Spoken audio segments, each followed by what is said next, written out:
La sécurité électrique.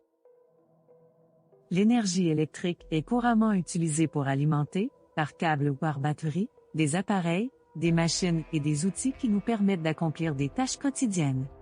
Si l'électricité est capable d'alimenter des appareils de grande puissance, cette même énergie, selon l'intensité, représente un danger pour la vie des travailleurs. Mais qu'est-ce que l'énergie électrique? Il s'agit d'une énergie transférée par un mouvement d'électrons. Pour mieux comprendre cette énergie, nous utiliserons une analogie, celle du tuyau d'arrosage, pour illustrer les différentes variables mesurées. La tension électrique est mesurée en volts et on peut la comparer à la pression de l'eau dans un tuyau lorsque le robinet est fermé. C'est donc le voltage du circuit électrique. L'intensité du courant électrique est mesurée en ampères et est comparable au débit de l'eau qui sort du robinet. C'est donc l'ampérage du circuit électrique. La puissance électrique est mesurée en watts. Il s'agit de la tension multipliée par l'intensité. On peut comparer la puissance électrique à la puissance du jet lorsqu'il sort du robinet. C'est donc le nombre de watts que peut produire le circuit électrique. La résistance est mesurée en ohms et peut se comparer au frottement de l'eau sur les parois du tuyau ou lorsqu'on le pince.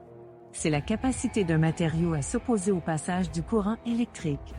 Tout comme le jet d'eau d'un tuyau qui peut être puissant, l'énergie électrique peut atteindre des niveaux élevés d'énergie. Pour circuler, l'énergie électrique a besoin d'un médium. Lorsque des objets ou des matériaux permettent le passage d'un courant, nous les appelons conducteurs. C'est le cas notamment des métaux tels que le fer et le cuivre. Mais aussi de certains liquides, comme l'eau, lorsqu'elle contient des sels, des minéraux et ou des impuretés. Lorsque ceux-ci ne laissent pas passer l'électricité, nous disons qu'ils sont isolants. C'est le cas du caoutchouc et du plastique. Étant composé en grande partie d'eau, le corps humain est conducteur d'électricité si celui-ci n'est pas bien isolé au contact d'une source électrique. D'une simple perception tactile à l'électrocution, les risques de blessure, voire de mort, sont présents si nous ne prenons pas les précautions adéquates.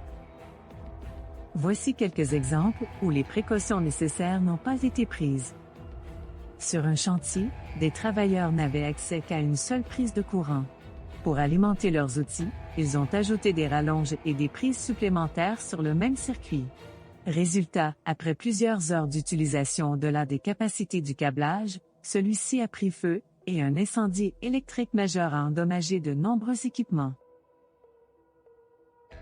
Lorsqu'un travailleur a voulu utiliser sa scie électrique, le cordon d'alimentation s'est retrouvé sous la planche. Résultat, le travailleur a passé sa scie dans le cordon d'alimentation et a reçu une décharge électrique qui lui a occasionné des brûlures sévères. Un travailleur doit effectuer des travaux d'entretien sur une machine fonctionnant à l'électricité. Le travailleur vérifie que la machine n'est pas en marche. Il ouvre le panneau latéral pour faire des vérifications sur des composantes électriques. Résultat, un éclat d'arc intense se dégage de l'équipement et blesse sérieusement le travailleur. Celui-ci avait omis de désactiver et de cadenasser la source d'énergie principale. Ces quelques exemples d'accidents montrent que les précautions adéquates entourant la manipulation d'énergie électrique n'ont pas été considérées. Tout d'abord, veuillez vous assurer du bon état de vos outils. Les fils des rallonges et des cordons d'alimentation ne devraient jamais être exposés. Assurez-vous de porter les bons équipements de protection individuelle, tels que des chaussures ou des bottes de sécurité homologuées, munies d'une protection diélectrique, ainsi qu'un casque de sécurité non conducteur. Une attention particulière doit être portée aux outils utilisés, tels que les escabeaux, afin qu'ils ne conduisent pas l'énergie. En ce qui a trait à la protection contre les éclats d'arc, la catégorie de l'EPI doit offrir une protection suffisante pour le type de courant présent lors des travaux. Il est à noter que seule une personne adéquatement formée peut effectuer des travaux sur des machines en tension. L'électricité est une source d'énergie à grand potentiel énergétique qui permet d'alimenter une multitude d'appareils essentiels à notre quotidien. Avec une telle énergie, les risques de blessures sont réels et peuvent être très graves. C'est pourquoi, il est important d'être vigilant et d'être bien informé des mesures de sécurité à prendre en sa présence. Pour en savoir plus, veuillez consulter notre plateforme et catalogue e-learning ainsi que nos services de formation et services professionnels en gestion des risques.